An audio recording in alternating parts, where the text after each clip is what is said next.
Suppose मानो कि starting में हमें कोई बताता है तुम सभी को पता होना चाहिए कि तुम सभी एक ड्रैगन स्लेयर हो जो कि ड्रैगन को मारते हैं। जैसे कि नाम से पता चलता है कि तुम्हें ड्रैगन को मारना है, तुम्हें उन मॉन्स्टर को रोकना है जो सिटीजन्स को परेशान करते हैं और मासूम लोगों को मारते हैं। यही तुम्हारा ड्यूटी है। इसे कोई फर्क नहीं पड़ता है कि तुम इसे ड्यूटी के लिए लेते हो या एंटरटेनमेंट के लिए। प्लीज ड्रैगन स्लेयर एग्जिस्टेंस के इम्पोर्टेंट को याद रखो। तभी वहाँ पर एक जोरदार लाइट चमकती है और कोई बोलता है कि तुम सभी का स्वागत है न्यू कमर्स जो हमारे साथ जुड़ने आए हैं एनिहिलेशन एकेडमी में, और वो रेटिमिएंट के बेटे और बेटियां बनेंगे। जैसा कि तुम सभी जानती होगे कि ये एकेडमी के हिस्ट्री 700 साल पुराना है। ये ड्रैगन को खत्म करने का बेस्ट एजुकेशन तुम्हें प्रोवाइड करवाता है। हम देखते हैं कि हमारा हीरो जो कि अपनी आंखें खोलता है और सामने की ओर देखता है एक बड़ी सी एकेडमी को, और उधर बैकग्राउंड में कोई बोलता है तुम्हारे सीनियर्स का काउंटलेस सेक्रीफाइस और उनका डेथ। तभी अपना हीरो बोलता है कि क्या बकवास है, क्या फकिंग सीन्स है, ये आरटीएम कमिंग इंटरेस्ट जिन जैसा है। फाइट के बारे में क्या हुआ ड्रैगन के साथ, क्या ये ड्रीम है? नहीं, बट ये फीलिंग सोचने लगता है अपने पास्ट के बारे में और बोलता है कि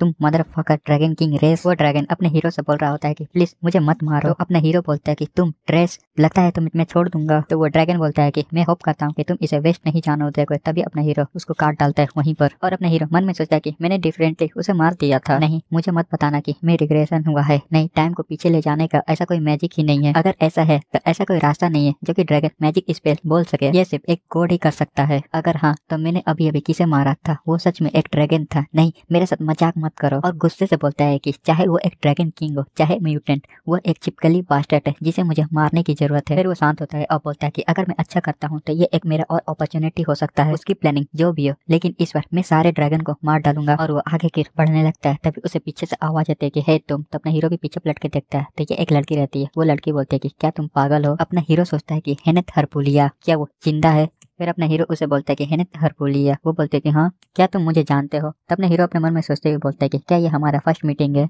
और अपना हीरो बोलता है कि हाँ, ये ऑब्वियसली मैं तो तुम्हें जानते ही हूँ क्योंकि तुम टॉप के स्टूडेंट हो। मैंने तो वहाँ से जाते हुए बोलते हैं कि हाँ, तुमने सही कहा। तभी अपना हीरो बोलता है कि वेल, लेकिन तुमने मुझसे क्यों पूछा कि मैं पागल हूँ? मैंने बोलते है कि तुम अपने में ही बात कर रहे थे, इसलिए मैंने सोचा कि तुम्हें मानसिक बीमारी हो गई या कुछ और। अपना हीरो बोलता है क्या? तो हेनेथ बोलते है कि पागल कमीने को रेतरेट एकेडमी में ज्वाइन होना ये बहुत रेयर बात है। हर कोई यहाँ पर मेरे लेवल के आसपास है, लेकिन ये मेरा फर्स्ट टाइम है कि मैं किसी पागल को देख रही हूँ। अपना हीरो मन में हंसते हुए बोलता है कि हाँ, ये हमेशा की तरह अभी भी रूड है। जैसे हेनेथ उसको बोलती है कि क्या तुम हंस रहे हो? क्या तुम परवर्ट पर्सन जिसे कर्ज लगाना पसंद है? अपना हीरो बोलता है कि नहीं, ऐसा नहीं है, और वैसे भी मैं तुम्हें परेशान करने के लिए मैं तुमसे माफी मांगता हूँ। हेनेथ बोलते है कि अगर तुम पहले से जानते हो तो कोई बात नहीं। अपना हीरो मन में सोचता है कि मैं अपना ऐसा साइड इसलिए तुम्हें दिखा रहा हूँ क्योंकि तुम एक छोटा बच्ची हो अभी, लेकिन तुम्हें अपने टेम्पर के ऊपर काम करने की जरूरत है। तभी कोई बोलता है कि कमिंग एंट्रीज जल्द स्टार्ट हो गई, तो सारे स्टूडेंट अपने अपने सीट पे बैठ जाओ। और वहाँ पर बहुत लंबा चौड़ा भाषण चलता है और लास्ट में बोलता है कि मैं होप करता हूँ कि तुम सभी अपना बेस्ट दोगे। हेनेथ को देखते जो बोलते हैं कि ये कितना गंदा और लंबा स्पीच था, और वो अपने हीरो की तरफ देख रही होती है जो कि अपना हीरो उसे इग्नोर कर रहा होता है। और अपने मन में सोचता है क्या मुझे खुल के बोलना चाहिए? अगर मैं उसे इग्नोर करता हूँ तो वो मुझे बाद में परेशान करते रहेगी। और अपना हीरो बोलता है कि हाँ, मुझे पता है यह बहुत लंबा चौड़ा भाषण था। हेनेथ बोलती है कि हाँ, लेकिन फिर भी मैंने इसे बर्दाश्त किया क्योंकि पेशेंट एक मैजिशियन का बेसिक स्किल है। अपना हीरो बोलता है कि वाओ अमेजिंग। हेनेथ बोलती है कि वेल, तुम्हारा नाम क्या है? अपना हीरो बोलता है कि रूट डेनाडोस, मैं डिसलो नामक जगह से आया हूँ जो कि कॉन्टिनेंट के बाहरी इलाके से, इसलिए तुम्हें इसके बारे में ज्यादा पता नहीं होगा। हेनेथ बोलते है कि मैं पहली बार तुम्हारे फैमिली और उस जगह के बारे में सुन रही हूँ, लेकिन तुम जैसे लोगों के लिए इस एकेडमी में आना तुम्हारे लिए बहुत हार्ड होगा ना। अचानक से हेनेथ अपने मुंह के ऊपर हाथ रख लेती है और अपने मन में सोचती है कि डैमेट मैं फिर से रूट बन गई। और वो अपने बचपन के बारे में सोचने लगती है और उसे कोई बोलता है कि इसे अपने माइंड में रखना है, तुम उन लोगों से दूर रहना जो कि हर पुलिस फैमिली के अंगुली के धूल के बराबर भी नहीं आ सकते। छोटी हेनेथ बोलती है कि यस मदर। और अपने मन में बड़ी हेनेथ सोचती है कि अगर मदर ने ये सब बातें मेरे माइंड के अंदर नहीं डाली होती तो मेरा फाइट किसी से नहीं होता। और रूडो की तरफ देखते हुए बोलते हैं कि हालांकि वो गुस्से में नहीं दिख रहा, और खांसते हुए बोलते हैं कि मेरा मतलब है अगर ऐसा कुछ है जो कि तुम नहीं जानते हो तो मैं तुम्हें सिखाऊंगी लेनेशन के लिए। जैसे कि वो लोग सेकंड फ्लोर पर है, वो सारे फेमस गिल्ड के गिल्ड लीडर है, वो लोग पहले से ही अच्छे टैलेंट के खोज में है। फर्स्ट मिड समर फ्लेम और गुड मून, और सभी गिल्ड लीडर का पर्पस है अच्छे टैलेंट की खोज। रूडो बताता है कि हाँ, मैं अच्छे से जानता हूँ कि वो लोग फ्यूचर के अंदर क्या अचीव करेंगे और वो लोग कैसे मरेंगे। हेनेथ बोलते हैं रूडो से थर्ड ईयर में पहुंचने के बाद तुम गिल्ड में अप्लाई कर सकते हो, हालांकि मेरे लिए पहले से डिसाइड कर लिया गया है, तुम देखो। तभी रूड बोलता है कि हाँ, ये मिड समर फ्लेम ही होगी जो कि फर्स्ट रैंक गिल्ड लीडर है। इथन बोलते हैं कि हाँ, ये सही है, लेकिन यही एक रीजन नहीं है। मिड समर फ्लेम लिथन वो मेरा एक परफेक्ट रोल मॉडल है। रूडो बताता है व्हाइट फ्लेम एम्प्रेस लिलन चेंडेंडिका। चलो ये लोग नाम कैसे रखते हैं जो कि ठीक से प्रोनाउंस करने नहीं बनता है, वेल जाने दो। आगे बोलता है एक टॉप रैंक का फायर मैजिक जो कि व्हाइट फ्लेम का यूज करती ड्रैगन किंग के हाथों मरने के बाद हेनेथ अगली मिड समर की गिल्ड लीडर बनी और उसने गिल्ड अच्छे से संभाली। मारा, लेकिन अपने सीनियर का बदला लेने के लिए वो ड्रैगन किंग से लड़ने के लिए चले गए, लेकिन वो फिर भी नहीं बच पाई और वो भी ड्रैगन किंग के हाथों मारी गई। रूडो बोलता है कि अगर ये तुम हो तो तुम जरूर मिड समर गिल्ड में ही जाओगे। तो हेनेथ बोलती है कि थैंक्स, तुम सच कह रहे हो। तभी एक आवाज आती है कि इसके बाद टॉप इंटरेस्ट हेनेथ हरपोलिया वो अपनी स्पीच बोलने के लिए आगे आए। तो हेनेथ बोलती है लगता है कि मेरी बारी आ गई और वो वहां से जाने लगती है। रूडो अपने मन में सोचता है कि सिचुएशन मेरे अकॉर्डिंग चल रहा है, अगर मेरा मेमोरी अच्छे से याद है तो इसके बाद मेरा भाई है एरिटेंस स्टूडेंट काउंसिल प्रेसिडेंट एरिस्टेनाडोस, एक जीनियस और अनबिलीवेबल वॉरियर और मेरा इकलौता भाई। वो अपने छोटे बेवकूफ भाई के लिए एक बेवकूफी भरा मौत मर गया। तभी एक आवाज आती है कि तुम सभी से मिलकर अच्छा लगा न्यू मेंबर्स में स्टूडेंट बॉडी प्रेसिडेंट जेरेमी डुबेल। ये सुन के अपना डिनोन हैरान हो जाता है, उसे कुछ समझ में नहीं आता। वो आगे बोलता है ड्रैगन ने पूरे वर्ल्ड के ऊपर तबाही मचाया है और काउंटलेस लोगों को मारा है और यहाँ तक कि ये पूरी कंट्री पूरे खत्म होने का केस पर है। खुद के ऊपर प्राउड कर सकते हो क्योंकि तुमने काउंटलेस कॉम्पिटिटर को हरा के इस एकेडमी में एडमिशन लिया है। रूडो अभी भी शौक में रहता है और बोलता है कि ये सब दुनिया में क्या चल रहा है। और वो प्रेसिडेंट बोलता है जैसा कि नाम से पता चलता है कि तुम सभी को ड्रैगन को मारना है, इससे कोई फर्क नहीं पड़ता है कि तुम ये ड्यूटी के लिए करते हो या अपने एंटरटेनमेंट के लिए। रूडो सोचता है यह क्या बकवास हो रहा है। प्रेसिडेंट बोलता है प्लीज याद रखो कि ड्रैगन स्लेयर ही एग्जिस्टेंस, हमें ड्रैगन को मारना है। रूडो अपने भाई के बारे में सोचता है। उसका बड़ा भाई बोलता है कि तुम देखते देखते कितने बड़े हो गए हैं। रूडो बोलता है कि है इस तरह करना बंद करो,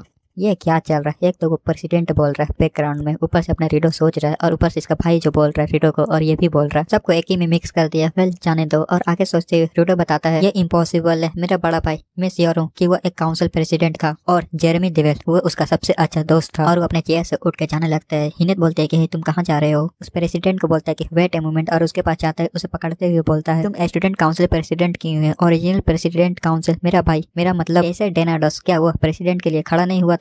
और उसको टाइटली पकड़ते हुए बोलता है कि बाय एनी चांस क्या वो स्टूडेंट काउंसिल से बिलोंग तो करता है ना। प्रेसिडेंट उसका हाथ चढ़ाते हुए बोलता है कि वेट तुम किस बारे में बात कर रहे हो, मैं नहीं जानता सॉरी। ऐसे डेनाडोस मैं उसका पहली बार नाम सुन रहा हूँ। ये सुन के रेडो हैरान हो जाता है और अपने मन में सोचते है क्या वो उसे नहीं जानता। मेरे भाई को कहानी सुनाने वाला बोलता है कि तब उसके माइंड के अंदर एक बुरा विचार आया कि उसका भाई इस वर्ल्ड के अंदर एग्जिस्ट नहीं करता। तभी थोड़ी देर बाद देखते घंटा बजता है और टीचर बोलता है कि अब एंट्रेंस सेरेमनी खत्म होता है, अब तुम लोग अपने अपने क्लास में जा सकते हो। रेडो जो कि अपने मन में अभी भी सोच रहा होता है कि नहीं ये एक रेडिकुलस सोच है, मेरा बड़ा भाई एक वेस्ट वॉरियर जो कि इस वर्ल्ड में एग्जिस्ट नहीं करता। बट क्या हो अगर ये सच है, या तो एसिस्टेनाडोर का पूरी तरह से एग्जिस्टेंस गायब हो गया हो, या तो उसका भी रिग्रेशन हुआ है और उसने डिसाइड किया कि वो इस एकेडमी में नहीं आएगा। अगर ये ऐसा है तो वो जरूर सेकंड ऑप्शन ही चूज करेगा। बट ऐसा कैसे हो सकता है। और अलग अलग बातें सोचने लगता है और पीछे से हेनेथ बोलती है कि तुम किस बारे में इतनी देर से सोच रहे हो। रेडो देखता है जो कि हेनेथ उसके सामने ही बैठी हुई रहती है। रेडो बोलता है कि मैं किसी को खोज रहा था और मैं सोच रहा था कि क्या ऐसा रास्ता है कोई अच्छा तरीका उसे खोजने का। हेनेथ बोलते है कि तुम इसके लिए इंफॉर्मेशन गिल्ड में जाके इसके लिए पे कर सकते हो और उसके बारे में पता लगा सकते हो। रेडो बोलता है कि वो शायद इस एकेडमी में रहता है।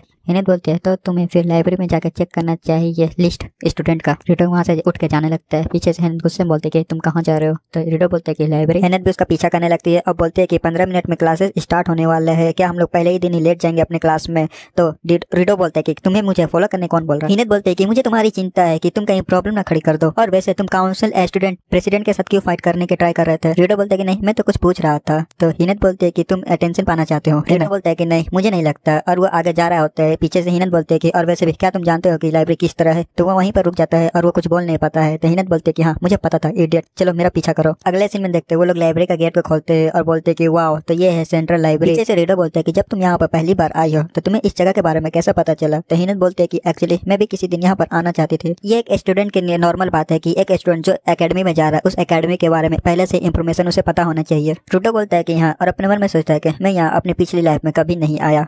तो ठीक है, तो सबसे पहले मुझे स्टूडेंट की लिस्ट चेक करनी होगी। फिर वो एक बुक के पास जाता है और बोलता है तो ये है स्टूडेंट की लिस्ट, जरा देखे तो। और उधर देखते हैं हेनेथ को जो कि एक बुक लेती है और बोलती है कि ओह होली शिट, इसमें तो मैजिक के बारे में बहुत चीज लिखा हुआ है। इधर रीडो उस बुक में उस लिस्ट को देखने लगता है और उसमें नाम खोजने लगता है एसिडेनाडोस और परेशान होते हुए बोलता है कि नहीं इसमें कहीं नहीं दिख रहा। अगर वो इस दुनिया में नहीं है तो ये जरूर उस बास्टर्ड के कारण हुआ होगा। वो ड्रैगन स्टैमलिन ड्रैगन किंग जो कि डायमेंशन और विडो को कंट्रोल करता है। मेरे रिग्रेशन से लास्ट टाइम पहले वो मेरे भाई के बॉडी के साथ गायब हो गया। अगर वो उसका स्किल अलग डायमेंशन में ले जाता है तो वो अभी भी उसी डायमेंशन में हो सकता है, लेकिन ये ऑब्वियसली है कि वो विडो ड्रैगन भी वहीं पर होगा। फिर उस बुक को बंद कर देता है और वहां से जाते हुए हेनेथ से बोलता है कि चलो हम लोग वापस चलते हैं। वो बोलती है क्यों नहीं। फिर हेनेथ लाइब्रेरियन के पास जाती है और बोलते है कि मुझे ये सारे बुक बोरो करना है। तो लाइब्रेरियन बोलते है कि तुम सिर्फ 3 ही बुक को बोरो कर सकती हो और मैं तुम्हें देख के बता सकती हूँ कि तुम यहाँ पर लगता है कि न्यू कमर्स हो, तो क्या तुम्हें अपने क्लासेस में नहीं जाना है। हमारी क्लासेस जल्द ही स्टार्ट होने वाली है। ये सुन के रीडो वहाँ से भागने लगता है और पीछे से हेनेथ बोलते है कि आपको सबको समझ जाना है और वो बोलती है रूडो से रुको मैं भी आ रही हूँ। अगले सीन में देखते वो लोग अपनी क्लासरूम से पहुंच जाते हैं और हिनत बोलते कि हम लोग ऑलमोस्ट लेट ही हो गए थे और वैसे भी क्या तुम्हें वो आदमी मिला जिसे तुम खोज रहे थे। रूडो बोलते हैं कि नहीं, उसका नाम लिस्ट के अंदर नहीं था। तो हिनत बोलती है तब तो तुम्हें इन्फॉर्मेशन गिल्ड में रजिस्टर करवाना चाहिए उसके बारे में। वैसे वो है कौन जिसे तुम खोज रहे हो? वो बोलता है कि मेरा भाई। इतने में एक आवाज आती है कि हेलो एवरीवन, मैं डेनियल गॉल्ड, मैं तुम्हें बेसिक कॉम्बैट के बारे में सिखाऊंगा इस पूरे साल। ये सिर्फ एक सब्जेक्ट है, लेकिन अगर तुम मार्शल आर्टिस्ट वेपन मास्टरी अगर तुम सीखते हो तो तुम मुझसे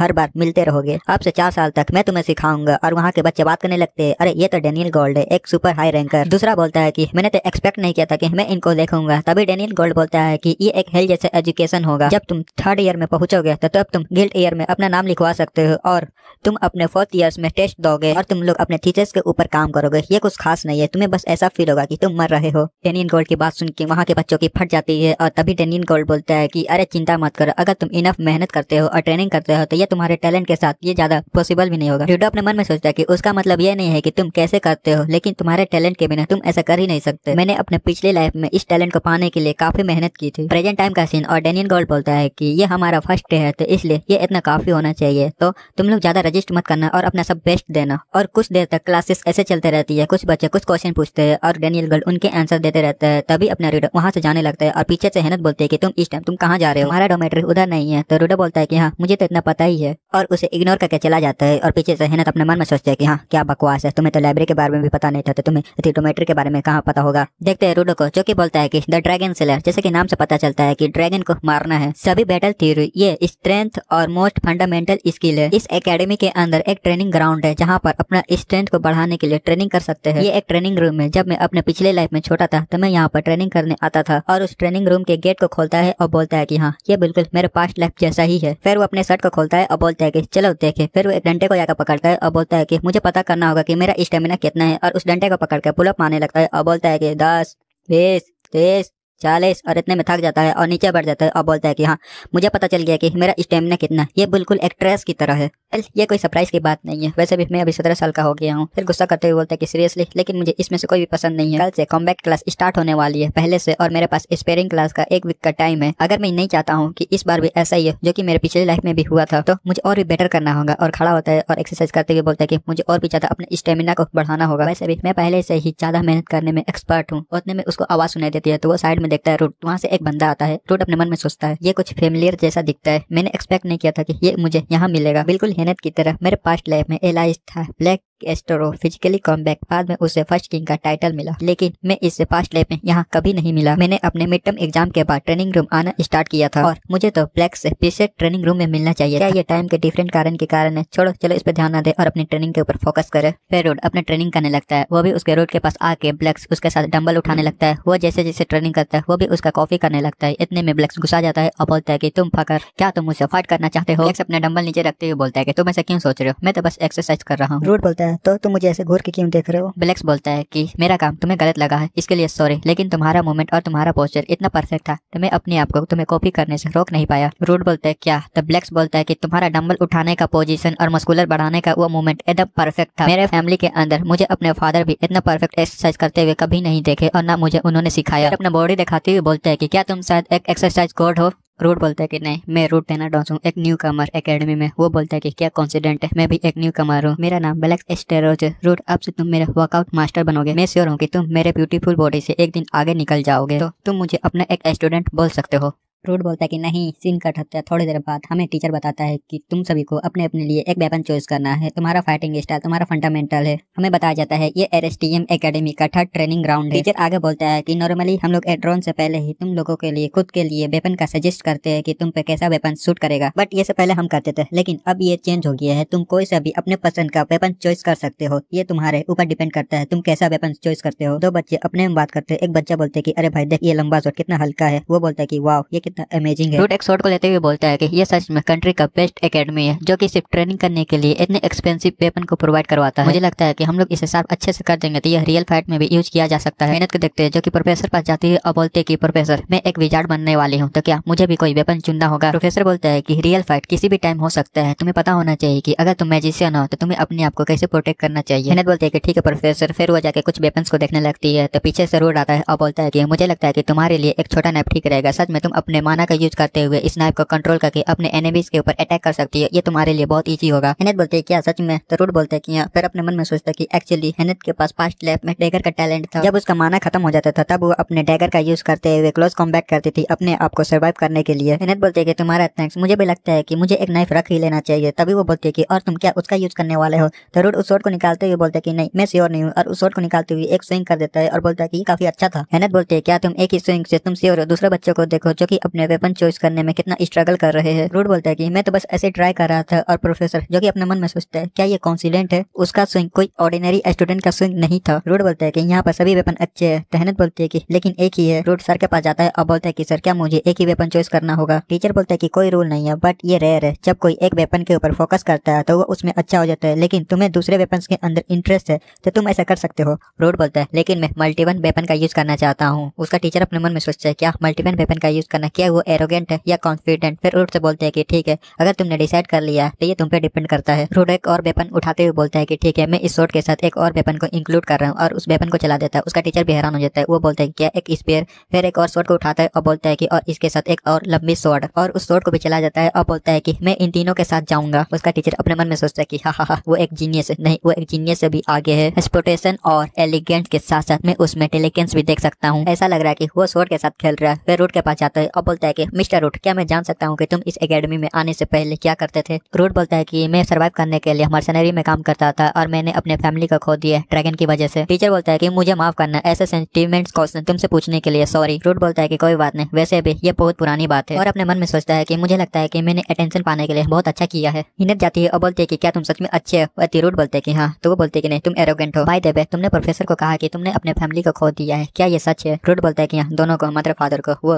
हिनेथ बोलते हैं कि ये तुम्हारे लिए डिफिकल्ट रहा होगा, मुझे माफ करना, उनका तुम्हें याद दिलाने के लिए दोबारा। रूट बोलता है कि तुम मुझसे माफी क्यों मांग रही हो? ये तो बहुत पुरानी बात हो गई है। और अपने मन में सोचता है कि मुझे नहीं पता था इसके अंदर भी कुछ फीलिंग्स है। हिनेथ अपने सर मोड़ते हुए बोलते हैं कि ठीक है। फिर उसकी तरफ देखती है और बोलते हैं कि तुम मुझे ऐसे क्यों देख रहे हो? वो दोनों ऐसे बात कर रहे होते हैं, तभी उन्हें कुछ सुनाई देता है। वो बोलते हैं उनकी तरफ देखते हुए क्या क्लास बी में कुछ हो रहा है? देखते एक टीचर ब्लैक्स को सुना रही होती है और बोलती है कि तुम्हें कंपलसरी है एक वेपन को चुनना। ब्लैक्स बोलता है कि स्ट्रो फैमिली के वॉरियर्स वो वेपन का यूज नहीं करते, उनका फिजिक्स कॉम्बैक्ट एक वेपन की तरह है। वो टीचर अपने गुस्से को शांत करते हुए बोलते हैं कि क्या बकवास है। ब्लैक्स सुनो, अगर तुम अपने फिस्ट का यूज करते हो तो तुम्हें कम से कम गेट्स का यूज करना चाहिए। ब्लैक्स बोलता है कि स्ट्रोज फैमिली फिजिकली स्ट्रॉन्ग रहते हैं, वो वेपन्स का यूज नहीं करते। टीचर अभी भी अपने गुस्से को शांत करते हुए बोलती है तो मैं तुमसे क्या कर रही थी? तभी वो ब्लैक्स बोलता है कि स्ट्रोज फैमिली वेपन्स का यूज नहीं करते हैं। अब ये सुन के तो अब उसका टीचर का सबर का बांध टूट जाता है और उसे बहुत गंदे गंदे गालियां देने लगती है। और उधर से वो हेनेथ बोलते है कि वो आदमी कौन है, क्या तुम उसे जानते हो? तो रूट बोलते है कि नहीं, मैं नहीं जानता। तभी पीछे से डैनियल आते हुए उस टीचर को पकड़ लेता है और बोलता है कि सीनियर शांत हो जा। ब्लैक्स रूट को देख लेता है, उसकी तरफ आने लगता है। पीछे से हेनेथ बोलते है कि वो इधर क्यों आ रहा है?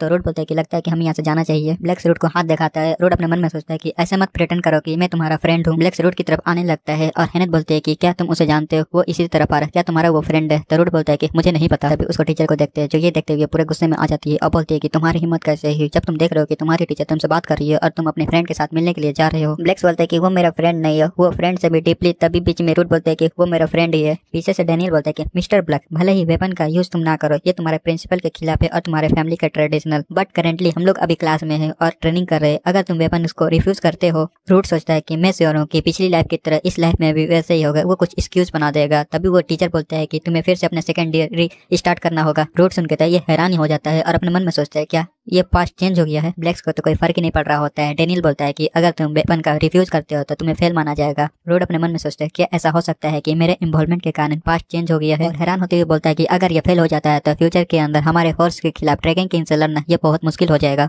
ब्लैक्स बोलता है कि हाँ मैं समझ सकता हूँ, लेकिन मुझे अपना हॉनर उतने में। रूट उसके चेहरे पे मारते और बोलता है कि चुप हो जा। और वो डैनियल से बोलता है कि सर क्या आप कुछ एक्सक्यूज नहीं बना सकते? तो डैनियल बोलता है कि अगर मैं ऐसी ब्लैक्स के लिए एक्सक्यूज बनाता हूँ तो ये दूसरे बच्चे सोचेंगे कि ये अनफेयर है। रूट सोचता है तो पिछले लाइफ में तो तुमने कैसे एक्सक्यूज बना लिया? और वो डैनियल से बोलता है तो इसे कुछ चुनने की जरूरत है। तो फिर वो एक वेपन आई मीन एक ग्लव्स के पास जाता है और उसे उठाता है और बोलता है कि मैं श्योर हूँ कि इसके लिए ये यूजफुल होगा, और उस ब्लैक्स को दे देता है और बोलता है कि इसे लो। ब्लैक्स बोलता है कि रूट स्टोरियस फैमिली के वॉरियर्स वो वेपन का यूज नहीं करते हैं। तो रूट बोलता है कि क्या तुम्हें ये वेपन लग रहा है ये तुम्हारे प्रोटेक्शन के लिए है? तो ब्लैक्स बोलता है कि स्टोरियस फैमिली के वॉरियर्स वो प्रोटेक्शन के लिए वेपन्स का यूज नहीं करते। रूट बोलता है कि चुप हो जाओ, ये बस मान लो कि ये मेरे तरफ से तुम्हारे लिए एक गिफ्ट है, एक फ्रेंड की तरफ से। ब्लैक्स खुश हो जाता है और बोलता है कि फ्रेंड्स। तभी उसका टीचर रूट के पास आती है और बोलती है जरा देखे उसका कैसा वेपन है। वो देखती ये बोलती है कि ये तो एक वेब्स गार्ड है। रूट बोलता है कि नहीं ये एक वेपन है। क्या वेब्स गार्ड एक वेपन नहीं होता? पीछे से डेनियल बोलता है कि ये ठीक है। रूट बोलता है कि जबकि उसने एक वेपन को चूज कर लिया तो अब ये सब चीज ठीक है। तभी डेनियल पीछे देखता है और बोलता है कि हे बच्चों तुम लोग क्या कर रहे हो? वो लोग बोलते हैं कि कुछ नहीं, हम लोग वेपन को चूज कर रहे हैं। और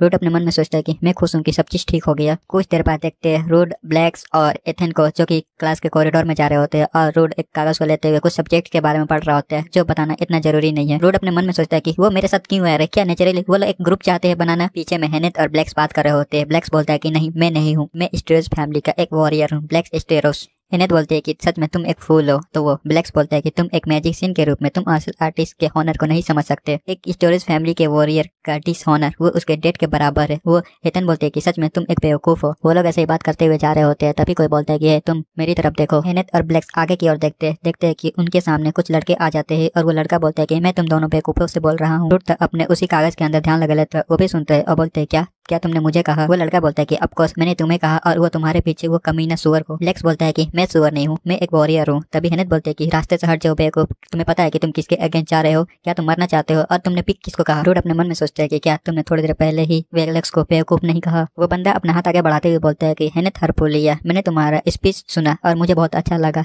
तो मेरे माइंड में तुम्हारे खिलाफ कुछ भी नहीं। मैं क्लास बी का विलियम पार्टर हूँ। हेनेथ बोलते हैं कि मैंने तुमसे पूछा कमीने। वो बंदा अपने गुस्से को शांत करते हुए बोलता है कि मैं एक ग्रुप बनाया था जिसमें इंक्लूडिंग ए टॉप स्टूडेंट। मैं सोच रहा था कि मैं अपने ग्रुप में तुम्हें भी ले लूं, बट मैं तुम्हें देख के समझ गया कि तुम उनके साथ क्यों हो। हेनेथ हरपुलिया, साइड हटा, मुझे तुमसे काम नहीं है और मैं तुम्हारे खिलाफ भी नहीं जाना चाहता हूँ। मुझे उन दोनों कमीनों से काम है। हेनेथ बोलती है कि क्या ये तुम्हारा पार्ट टाइम जॉब है? अपने पेट के लिए करते हो और तुम्हारी हिम्मत कैसे हुई मेरा नाम लेने की? दोबारा से कभी मेरा नाम मत लेना। पीछे से रूट बोलता है कि साइड हटो। फिर वो बंदा के पास जाता है। रूट बोलता है कि बोलो क्या काम है? तो वो बंदा बोलता है कि ये बहुत सिंपल काम है, तुम प्रोफेसर के अटेंशन पाने के लिए अपना बेशरम जैसा काम करना बंद करो। तुम सोचते हो कि तुम किसी भी टाइप के वेपन का यूज करोगे तो कुछ भी हो सकता है। और वो सुअर, वो कमीना, वो बोलता है कि वो वेपन का यूज नहीं करता है। अगर तुम इसी तरह इस एकेडमी में मानसिकता के साथ आए हो तो इसी टाइम इस एकेडमी से निकल जाओ। रूट सोचता है कि वेल हाँ, अलग देखने के लिए मैंने ऐसा किया और मैंने पास्ट लाइफ में भी ऐसा ही किया था और वहाँ के बच्चे लोग का भी सेम ही रिस्पॉन्स था। देखते हैं कि पास्ट लाइफ के बच्चे उनसे बोलते हैं कि ये कहाँ से आया ये कमीना। एक बच्चा बोलता है कि ये सोचता है कि ये कुछ अलग करेगा तो प्रोफेसर इसके ऊपर अटेंशन देंगे। दूसरा बोलता है कि इसके तो माँ बाप ही नहीं है, पता नहीं किसने इसके एकेडमी में आने का रिकमेंडेशन दिया। इतने में पीछे से रूट आके उस बंदे के चेहरे के ऊपर अपने घुटने से मारता है और अपने मन में सोचता है कि उस टाइम मैं मिच्योर नहीं था बट मुझे अभी मिच्योर दिखना होगा। और उस बंदे से बोलता है कि ओ ऐसा है, अगर तुम इसके साथ 500 वेपन के साथ भी लड़ते हो तो तुम इसका कुछ नहीं बिगाड़ पाओगे। वो बंदा बोलता है कि बुलशिट बातें करना बंद करो। रूट बोलता है कि तुम इसके सामने तो कुछ भी नहीं है और हिनेथ तुम्हें तो आराम से डिस्ट्रॉय ही कर देगी। ये सारी सुन के बातें उस बंदे को गुस्सा आ जाता है और बोलता है कि तू साले हरामी, और उसके ऊपर अटैक करते हुए बोलता है कि तुम मदरफकर अटेंशन पाने वाले बास्टर्ड। वो बंदा रूट के ऊपर एक पंच मार देता है लेकिन रूट पीछे हटते हुए उसके पैर के अंदर अपना पैर फंसाता है और उसे नीचे गिरा देता है और हिनेथ हंसने लगती है उस बंदे की और फट जाती है और गुस्से में बोलता है तू कमीने, और अपना शॉट को निकालने लगता है। हिनेथ हैरान हो जाती है और बोलती है कि तुम वेपन का यूज नहीं कर सकते एकेडमी के अंदर, वेपन का यूज करना फॉरबिडन है। वो बंदा बोलता है कि चुप हो जा खुद, और उसके ऊपर अटैक कर देता है। अपना रूट सोचता है कि यह पैथेटिक बास्टर्ड, लेकिन उसका थैंक्स कि मैं अपने उस मूव का यूज कर पाऊंगा जो कि मैंने अपने पास्ट लाइफ में ब्लैक से सीखा था। और उसके शॉट को अपने हाथ ही से रोक लेता है और बोलता है कि स्टोरो स्टाइल प्रेसिंग पेयर। और इसके बाद उस बंदे को एक जबरदस्त पंच मारता है। वो बंदा उसकी फट जाती है। उतने में जाके रूट उसके माथे के ऊपर एक और पंच मारता है और वो वहीं पर नॉक हो जाता है और वहीं पर बेहोश हो जाता है और बोलता है कि ये बस तुम्हारा एक लेसन था। उसका ये स्टाइल देख के ब्लैक्स हैरान हो जाता है और बोलता है कि ये तो मेरे फैमिली का। तभी उतने में आवाज आती है कि यहाँ पर क्या हो रहा है और ये फ्लोर के ऊपर क्यों लेटा हुआ है। ये वही टीचर आती है और वो टीचर उन्हें देखती है और बोलती है कि फिर से तुम लोग वहीं पर। वो एक मोटा बोलता है कि उस आदमी ने इसके ऊपर पहले अटैक किया। हेनेथ बोलते कि वो मोटा झूठ बोल रहा है, वही था पहले जो हमारे साथ फाइट करने के लिए आया था और यहाँ तक कि उसने वेपन का भी यूज किया। रूट ने तो उसको रोकने के लिए बस उसका आंसर दिया और ये ब्लैक्स भी बोलता है कि डेट्स राइट, और रूट ने तो वेपन का भी यूज नहीं किया। वो टीचर उस शॉट को देखते हुए बोलती है कि क्या उसने इस सिचुएशन में अपने नंगो हाथों का यूज किया, क्या वो इतना कैपेबल है। फिर वो दोनों लड़कों से बोलता है कि है तुम दोनों इसे जाकर क्लिनिक में लेके जाओ और तुम रूट क्लासेस के बाद मेरे ऑफिस में आ जाना। उसके साथ ही उस बंदे को ले जाते हुए बोलते हैं कि रूट को बस तुम वेट करो। तो टीचर बोलते हैं कि अरे इसे लेके जाओ क्लिनिक में जल्दी। हेनेथ बोलते हैं क्या वो लोग अभी भी हिम्मत करते हैं, बट सबसे मोर इम्पोर्टेंट बात उस इम्बूब का नाम क्या है जो कि तुमने उसे नॉक करने के लिए किया था। रूट बोलता है कि वो पेयरिंग था। तो हेनेथ बोलते हैं कि क्या तुम्हें लगता है कि मैं पेयरिंग के बारे में नहीं जानती हूँ? मैं तुमसे पूछ रही हूँ कि तुमने अपने खाली हाथों से उस शॉट को कैसे रोका। अरे बेवकूफ, क्या तुम्हें पता था कि इसे कैसे करना है? पीछे से ब्लैक भी बोलता है कि मेरे फैमिली के अंदर सभी लोग एडल्ट है तो ये करने में कैपेबल है, बट मैं नहीं हूँ। रूट क्या कॉन्सिडरेटली तुम मेरे छोटे भाई हो सकते हो? रूट अपने मन में सोचता है कि मैं नहीं बता सकता लगता है कि मैंने इससे पास्ट लाइफ में ये मूव को सीखा था, और उससे बोलता है कि क्या बकवास है, ऐसा कुछ नहीं है। फिर एटीट्यूड से बोलता है कि क्या तुम मुझे देख नहीं सकते हो कि मैं कितना जीनियस हूँ। सुन के हेनेथ अजीब से शक्ल बनाते हुए रूट को देखने लगती है, और ब्लेक्स बोलता है कि मैं देख सकता हूँ कि तुम कितने अमेजिंग हो, और मेरे वर्कआउट मास्टर से ऐसे ही एक्सपेक्ट किया जा सकता है। हेनेथ बोलते हैं क्या बस इतना ही, तुम जरूर कुछ हमसे छुपा रहे हो तो बोलो। तो वो घबराते हुए रूट बोलते हैं कि नहीं बस इतना ही है। ब्लेक्स बोलता है कि भले ही वो कुछ छिपा रहा है, बट एक फ्रेंड के बीच बातें छिपाना ये अच्छी बात नहीं है। हेनेथ तुम्हारे पास भी कुछ बातें होंगी, एक या दो सीक्रेट, तुम भी उसे छिपा रही होगी। हेनेथ बोलते हैं क्या ये सच है, बट वेट किसने कहा कि हम फ्रेंड बन गए, अभी तो हमें मिले हुए ठीक से 2 दिन भी नहीं हुए हैं। ब्लेक्स तभी अपने नाक को रगड़ते हुए बोलता है, तब मुझे यही लगता है कि यही वो मोमेंट है जब हम फ्रेंड बनेंगे। हेनेथ प्लीज मेरा ख्याल रखना। हेनेथ बोलती है क्या तुम सच में एक बेवकूफ हो। तो ब्लेक्स बोलता है कि क्या तुम अपने फ्रेंड को फूल कहोगी। हेनेथ बोलती है कि ये परेशान करने वाला है, और रूट उनको ऐसे देखते हुए अपने मन में सोचता है पास्ट लाइफ के बारे में, फ्रेंड के बारे में सोचता है। और हेनेथ बोलते है कि ब्लेक्स तुम मुझसे दूर रहो, जब भी तुम मेरे क्लोज आते हो तुम्हारा बॉडी से हीट फील होता है, मुझे एकदम डिस्गस्टिंग। तो ब्लेक्स बोलता है कि एक फायर मेज को फायर का यूज करने वाले को हीट फील होता है, वाओ। और वो लोग ऐसे लड़ने लगते हैं। तभी एक तीसरा बोलता है कि बस करो तुम लोग, अब शांति से बैठ भी जाओ। टाइम का सीन और देखते रूट वहां से जाने लगता है। पीछे से ब्लेक्स बोलता है कि हमारी क्लासेस 15 मिनट में स्टार्ट होने वाली है, और हेनेथ बोलती है कि तुम इस टाइम किधर चल दी है। रूट जाते हुए अपने मन में सोचता है कि इस बार कोई नहीं मरा, और कोई मरेगा भी नहीं, और किसी को मैं मरने भी नहीं दूंगा। कट होता है आधे घंटे बाद। रूट को देखते हैं जो कि उस प्रोफेसर के रूम से जा रहा होता है, और बोलता है कि ठीक है अब मैं जा रहा हूँ। तो वो प्रोफेसर बोलते है कि ठीक है तुम जाओ, बस जाकर रेस्ट करो। फिर प्रोफेसर अपने चाय ढारते हुए बोलती है कि उसने कुछ भी गलत नहीं किया है, बट मैं उससे बातें करना चाहती थी क्योंकि वो अपने मुट्ठी को बंद करके कुछ सोचता है। 30 मिनट बाद देखते हैं रूट को जो कि उस प्रोफेसर के रूम में आता है, और बोलता है कि प्लीज मुझे माफ कर दो हंगामा करने के लिए, बट उसने मेरे फ्रेंड का इंसल्ट किया, और यहाँ तक कि उसने अपने शॉट को भी निकाल लिया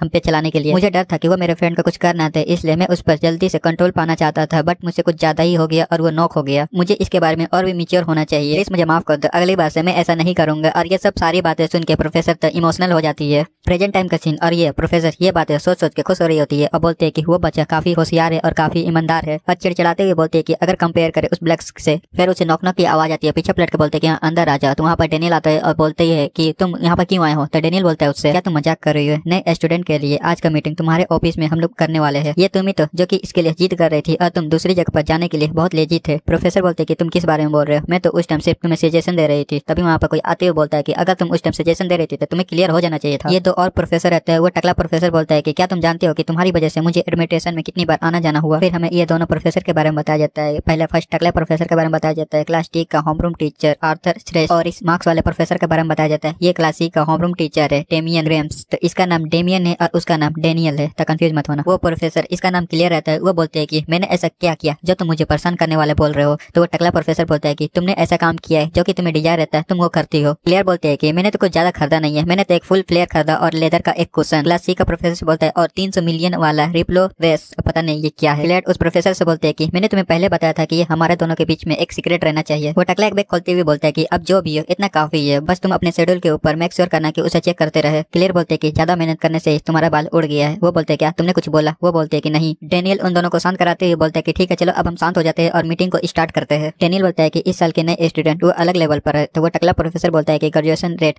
वो अच्छा होना चाहिए। डेनियल बोलता है कि वो टैलेंटेड है और स्किल्ड वाले हैं, बट मेंटली उन्हें सपोर्ट करने की भी जरूरत है। तो वो टकला प्रोफेसर बोलते हैं क्या नेचुरली मेंटली ग्रोथ जो होता है क्या हमें भी अब उस पर नजर देना होगा बच्चों के ऊपर, क्या किसी बच्चे के ऊपर हमें नजर रखना होगा। क्लास सी का प्रोफेसर बोलता है कि क्लास सी में ऐसा कोई भी नहीं है, सभी एक्सीलेंट है। तो डेनियल बोलता है कि क्लास बी में एक पागल है। वो टकला प्रोफेसर बोलता है कि तुम्हारे पास कुछ वर्ड्स है एक इडियट बोलने को, जो कि आज का इंसिडेंट में इन्वॉल्व था, लेकिन तुमने जो कहा इसका क्या मतलब है कि एक पागल आदमी है। डेनियल बोलता है कि एक आदमी है जो कि छोटी छोटी बातों के लिए वो अपने वॉरियर्स का ज्ञान फैलते रहता है, अगर तुम उसकी बातें सुनोगे तो तुम भी परेशान हो जाओगे। ब्लैक स्टेरो, उसका राइटिंग एग्जाम बहुत टेरिबल था, लेकिन उसका फिजिकली स्किल वो बहुत हॉरिबल था। टकला उसकी रिपोर्ट पढ़ते हुए बोलता है कि वो famous and great man muscular इम्पेट्रिस स्टोरेज फैमिली से है। डेनियल बोलता है कि उसकी एबिलिटी सच में रियल है, आई होप कि वो फॉरवर्ड बनेगा। आगे बोलता है कि अब जब मैंने इसे देखा तो मेरे भी क्लास में 2 एक्सपेक्ट है, फेमस मैजिक फैमिली हरपुलिया की सेकंड डॉटर हेनेथ हरपुलिया, और एक स्टूडेंट जिसका नाम रूड रेनादोस है। क्लास सी का प्रोफेसर बोलता है कि हेनेथ हरपुलिया टॉप इंटरेस्ट और वो एक फायर यूजर है, तो मैं श्योर हूँ कि ऐसी फायर एम्प्रेस की नजर उस पर जरूर होगी। वो टकला प्रोफेसर बोलता है कि और वो दूसरा स्टूडेंट कौन है, क्या वो एक फेमस फैमिली से है। डेनियल बोलता है कि नहीं, अगर इसे तुम खुद से देखोगे तो तुम्हें जल्दी पता चल जाएगा। फिर तीनों प्रोफेसर उसके रिपोर्ट को देखने लगते हैं। एक प्रोफेसर बोलता है कि क्या ये सच में एक स्टूडेंट ही है ना। दूसरा का प्रोफेसर बोलता है कि ये तो बहुत मुश्किल ही पास हुआ है रिटन एग्जाम में। डेनियल बताता है कि उसने अपने फैमिली को खो दिया ड्रैगन की वजह से और सर्वाइव करने के लिए मर्सनरी में पहले काम करता था। अगर तुम लोग खुद से अपने सामने उसे देखोगे तो तुम्हारा माइंड चेंज हो सकता है। मेरे लिए ये थोड़ा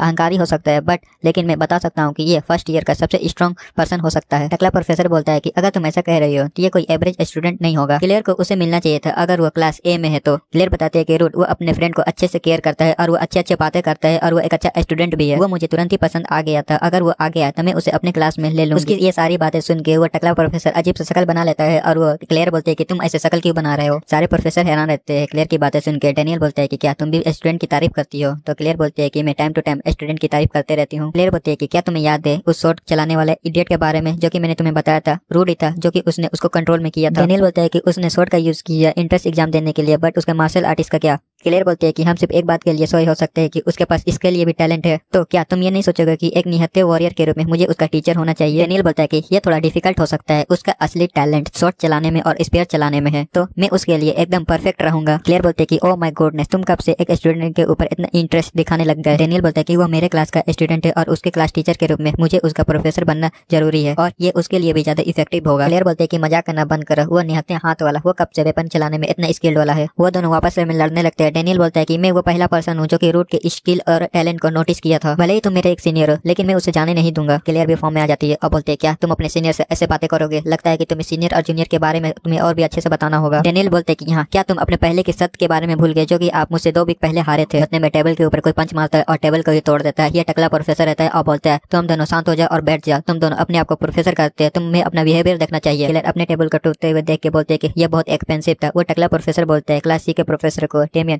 तुम्हारा इसके बारे में क्या थॉट है। वो प्रोफेसर बोलता है कि नहीं ये ठीक है और ऐसे कौन स्टूडेंट है जो कि अपने प्रोफेसर को ऐसे देख के डर जाए जो कि मार्क्स पहनता है और डरावना दिखता है। वो टकला प्रोफेसर बोलता है कि अगर उसके पास स्पेयर के साथ शॉट चलाने का भी स्किल है तो मुझे लगता है कि मुझे भी उससे एक बार मिलना चाहिए। हमारे पास अभी बहुत टाइम है स्पेयरिंग क्लास रिकमेंडेशन के लिए अभी 1 वीक का टाइम है। डेनियल एक कागज को उठाते हुए बोलता है कि भले ही हम सभी उस पर इंटरेस्ट दिखाते हैं लेकिन एंड में प्रोफेसर का चॉइस करना उस स्टूडेंट के ऊपर डिपेंड करता है। तभी उसकी नजर उस पेपर के अंदर जाती है और बोलती है कि ये स्टूडेंट तो डिसॉल्व। क्लियर बोलते है क्या डिसॉल्व। वो बताता है कि 10 साल पहले वो विलेज पूरी तरह से डिस्पेयर हो गया जो कि थाउजेंड्स फ्रॉम इंस्टेंस ने किया था। ये सुन के सभी प्रोफेसर हैरान हो जाते हैं। देखो यहाँ पर बहुत लंबा चौड़ा बातें चलेगा तो हम लोग इसको शॉर्ट में जानेंगे। थाउजेंड्स ऑफ इंसेंट 10 साल पहले कोलंबिया किंगडम उसका टारगेट बना और उसने पूरे आधे एरिया को डिस्पेयर कर दिया और इसकी वजह से वो किंगडम इतनी डिक्लाइन में चल गए वो बाद में पूरी तरह से किंगडम ही पूरे मैप से मिट गया। वो एक अकेला ड्रैगन था जो कॉन्टिनेंट को डिस्ट्रक्शन में बदल दिया था। वो एक अननोन स्पीसीज था जो कि अपना आकार भी बदल सकता था। टकला बोलता है कि थाउजेंड्स ऑफ किनिपियन 60 ड्रैगन में से एक। डेनियल क्या तुम उसके सब्जेक्टिव नहीं थे उसका एक पार्ट। डेनियल बोलता है कि यहाँ थाउजेंड्स ऑफ ड्रैगन को मारने वाला मेरा मास्टर था। मैं उस टाइम एक नूब था जो कि सिर्फ एंकल को ही पकड़ सकता था। वो टकला प्रोफेसर बोलता है कि लेकिन वहाँ से जिंदा आना भी एक अमेजिंग बात है। एक ऐसा लैंड जो कि पूरी तरह से झुलस चुका था कौन सोच सकता था कि वहाँ पर कोई जिंदा रहेगा। वो टकला प्रोफेसर अपने मन में सोचता है कि इसलिए वो ड्रैगन से नफरत करता है डेनियल और वो उसका बदला लेना चाहता है। वो एक जीनियस टैलेंट है मुझसे भी ज्यादा। वो टकला प्रोफेसर बोलता है कि इतने दिनों तक जिंदा रहना ये बिल्कुल एक लक की तरह था। एक टैलेंट जो कि डेनियल उसे अच्छे से पहचान सकता है। लेकिन डेनियल मैं तुम्हारी एक बात को सही करना चाहूंगा। डेनियल हैरान होते हुए बोलता है क्या। टकला प्रोफेसर बोलता है कि तुमने कहा कि रूट फर्स्ट ईयर में सबसे स्ट्रांग हो सकता है बट क्लास डी में एक और है एक दूसरा जीन है जिसका टैलेंट मॉन्स्टर्स जैसा है। सीन कट होता है देखते एक बंदे को जो पुशअप मार रहा होता है और बोलता है कि प्रोफेसर मैंने 3 स्टेप तक कर लिया है। तो प्रोफेसर बोलते हैं कि बहुत अच्छे अब 300 बार ऐसी पुलअप मारो। बंदा हैरान हो जाता है बोलते हैं क्या। तो प्रोफेसर बोलते हैं कि तुम किसका वेट कर रहे हो जल्दी स्टार्ट करो। दूसरे रूट को देखते हैं जो कि वो भी अपने डंबल्स उठा रहा होता है और अपने पसीना पोंछते हुए बोलता है कि 3 दिन में स्पेयरिंग मैच स्टार्ट होने वाला है। अब मैं कुछ हद तक सांस लेने में और अपना पोटेंशियल यूज करने में एबल हूँ। आई होप कि ये इनफ होना चाहिए एक अच्छा रिजल्ट के लिए। अभी उसे आवाज सुनाई देती है। वो देखता है ब्लैक की तरफ और ब्लैक बोलता है कि स्ट्रॉन्ग ब्रेथ लेने से पावर आता है।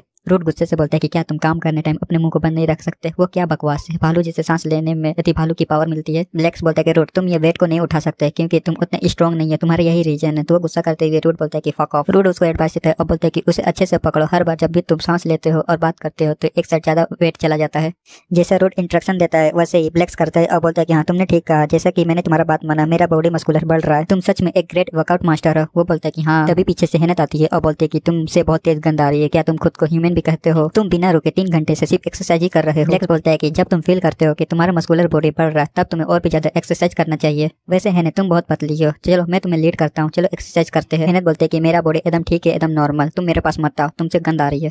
ब्लैक्स इसके पास जाते हुए बोलता है कि इस एकेडमी के सभी लड़कियां मेरे फैमिली के कंपेयर में बहुत पतली दिखती है। उन सभी कुत्ते की तरह दिखती है जो कि 1 हफ्ते तक भूखे रहते हैं। हेनत गुस्सा करते हुए बोलते है कि क्या तुमने मुझे कुत्ता कहा क्या तुम मरना चाहते हो। दोनों की बातें सुन के अपना रूट उन्हें इग्नोर करते हुए वहां से जाने लगता है। पीछे से हेनत बोलते है कि तुम कहाँ चल रही है अब। रूट बोलता है कि मैं कुछ पीने जा रहा हूँ, मैं थक गया हूँ। तो वो हेनेथ बोलती है कि रुको मैं भी आ रहा हूँ। और वो ब्लैक से बोलती है कि ब्लैक तुम्हारे बारे में क्या। ब्लैक बोलता है कि मैं अपने मसल को लूज नहीं कर सकता, अगर तुम जा रही हो तो मेरे लिए कुछ प्रोटीन शेक लेके आना कि भाड़ में जाओ। और बोलते हैं कि रूट रुको मैं भी आ रही हूँ। और वो लोग आगे जाने लगते हैं, तभी रूट बीच में रुक जाता है और बोलते हैं कि रूट क्या हुआ। तो रूट बोलता है कि आगे में कोई है, ये एक लड़की रहती है जिसके बाल व्हाइट कलर के रहते हैं और ये प्रोफेसर इसी के बारे में बात कर रहे होते हैं कि उसके पास एक मॉन्स्टर जैसा टैलेंट है। रूट उसे देख रहा होता है और इथेन भी उसे देख रही होती है, उसे कुछ समझ में नहीं आता। रूट सोचते हैं अपने मन में, फिर वो पास्ट के बारे में सोचने लगता है। कोई बोलता है कि मुझे लगा कि तुम स्ट्रांग होंगे क्योंकि तुम एरिस लेनार्डोस के भाई हो, बट मुझे लगता है कि मैं पूरी तरह से गलत थी। रूट को देखते हैं जो कि नीचे गिरा हुआ रहता है और बोलता है कि लियोन क्रियर एक स्वॉर्डमैन जिसके पास टैलेंट है, डेविल स्वॉर्डमैन टैलेंट, एक वॉरियर जो कि मेरा भाई जितना पावरफुल है और सबसे स्ट्रॉन्गेस्ट ड्रैगन स्लेयर में से एक। मैंने एक ऐसे पर्सन को देखा जो कि मैं उसे सरपास नहीं कर पाया। और गुस्से से बोलता है कि तुम बस वेट करो, मैं तुम्हें याद रखूंगा। प्रेजेंट टाइम का सीन। और रूट उसको देखता है और अपने मन में सोचता है कि डैम इट, मुझे तो बदला लेने का मौका ही नहीं मिला, अगर मैं उस टाइम नहीं मरता तो मैं इससे जरूर अपना बदला लेता। रूट बोलता है लियोन को साइड हटना। वो बोलते है क्या। तो रूट बोलता है कि मैंने कहा साइड हट, क्या तुझे सुनाई नहीं दे रहा। तो ये गुस्से में आके अपने कैन को फेंकती है रूट की तरफ, बट वो आराम से उसे डॉज कर देता है। रूट उसको देख ही रहा होता है, उतने में लियोन तेजी से आके उसके ऊपर अपने पैर के साथ अटैक कर देती है, बट रूट अपने एक ही हाथ से उसके पैर को पकड़ लेता है। वो हैरान हो जाती है और बोलती है कि उसने ब्लॉक कर लिया। लियोन उसके हाथों से अपने पैर को छुड़ाती है और 348 डिग्री में घूम के उसके सर के ऊपर मारती है और बोलती है अपने मन में, अब देखता हूँ कि तुम इसे कैसे ब्लॉक करते हो। लियोन उसके अटैक को आराम से डॉज कर लेता है साइड हट के। वो बोलती है पीछे से, है तुम क्या कर रही हो। लियोन अपने मन में सोचते है कि वो इतना इडियट भी नहीं देखता, उसने मेरे हर अटैक से डॉज कर लिया। फिर लियोन रूट से बोलती है कि क्या तुम मेरे साथ फाइट करने की कोशिश कर रहे हो, क्योंकि मैं यहाँ पर रिकमेंडेशन के साथ यहाँ पर आई हूँ। रूट बोलता है कि तुम क्या बकवास कर रही हो, तुम बस हमारे रास्ते में। उसे कुछ समझ में नहीं आता है। तो रूट बोलता है कि तुम हमारे रास्ते को ब्लॉक कर रही हो, जल्दी से साइड हट जाओ, मुझे प्यास लगी है। लियोन रूट के रास्ते से साइड हट जाता है और रूट जाके कोल्ड ड्रिंक लेने लगता है और पीछे से बोलती है लियोन की मुझे माफ करना, मैंने गलत समझ लिया था। तो रूट बोलता है कि तुम यहाँ पर अभी तक क्या कर रही हो। तो लियोन बोलती है कि तुम्हारा नाम क्या है। रूट बोलता है कि रूट लेनार्डोस मेरा नाम है। वो लियोन बोलती है कि ठीक है मैं ये याद रखूंगी, और ये बोल के वहाँ से जाने लगती है। और बोलता है रूट हाँ जो भी हो। पीछे से हेनेथ बोलती है कि तुम बिना माफी मांगे हुए कहाँ जा रही हो, तुम अपने आप को क्या समझती हो। रूट अपने मन में सोचता है कि मैं तो सिर्फ उसका टेस्ट ले रहा था, बट लगता है कि मेरा हाथ ही टूट गया है, वो सच में बहुत पावरफुल है अभी भी। पीछे से हेनेथ रूट को मारते हुए बोलते कि तुम क्या करो, क्या तुम्हें ज्यादा दर्द हो रहा है। तो रूट बोलता है कि क्या तुमने देखा नहीं, मैंने उसके सारे अटैक को रोक लिया। तो वो बोलते कि नहीं तुम झूठ बोल रहे हो, मुझे लगता है कि तुम्हारा अभी अभी हाथ टूटा है। रूट बोलता है ये तो कुछ भी नहीं है। तहनत बोलते हैं कि चुप हो जाए और जल्दी से डॉक्टर के पास जाओ। अगले दिन में देखते हैं रूट को जो कि अपने हाथों में बैंडेजेस बांधे रहते हैं और पीछे से वो ब्लैक्स बोलता है कि रूट क्या तुम्हें चोट लगी है, क्या किसी ने तुम्हें पीटा। तभी वहाँ पर टीचर आते हुए बोलते हैं रूट से क्या हुआ ये सब। तो रूट बोलता है कि ये सिर्फ एक छोटा सा एक्सीडेंट है। तभी वहाँ पर डेनियल आता है और रूट से बोलते हैं कि क्या हुआ। तहनत बोलते हैं कि एक लड़की ने इसे पीट दिया, एक तरफा ये मैच। तहनत को शांत कराते हुए बोलता है कि मुझे पीटा नहीं गया है, हमारे बीच बस एक छोटा सा प्यार हुआ था। टीचर गुस्से में बोलते हैं कि वो कौन है जिसने रूट को पीटा। वो पीछे से बोलता है कि मुझे पीटा नहीं किया है। तहनत बोलते हैं कि वो हमारी तरह ही एक न्यू कमर थी, उसके व्हाइट बाल थे और गोल्डन आईज थे और उसने कहा कि वो यहाँ पर रिकमेंडेशन के साथ आई है। वो टीचर दोनों समझ जाते हैं और बोलते हैं दोनों एक साथ लियोन कैरी क्लास डी से। वो टीचर वहाँ से गुस्से में जाते हुए बोलते हैं कि मुझे जाने दो, मैं उसे आज पास नहीं होने दूं, उसे लेसन सिखाने की जरूरत है। पीछे से डेनियल रोकते हुए बोलता है कि पहले शांत हो जाओ। टीचर बोलते हैं कि नहीं इस बार मैं उसे जाने नहीं दे सकती। भले ही रूट ने पहले फाइट स्टार्ट की है, बट उसने बहुत सारे लोगों को इंजर्ड करके रखा है। डेनियल बोलता है कि मैं तुम्हें होल्ड बैक करने को नहीं बोल रहा, लेकिन एक प्रोफेसर को एक स्मार्ट वाली चाल चलना चाहिए। वो बोलते हैं क्या स्मार्ट चाल। डेनियल उसके कान में बोलता है कि अगर तुम अपने गुस्से के ऊपर कंट्रोल नहीं करती हो और हंगामा करती हो, आर्थर जो डी क्लास का इंचार्ज है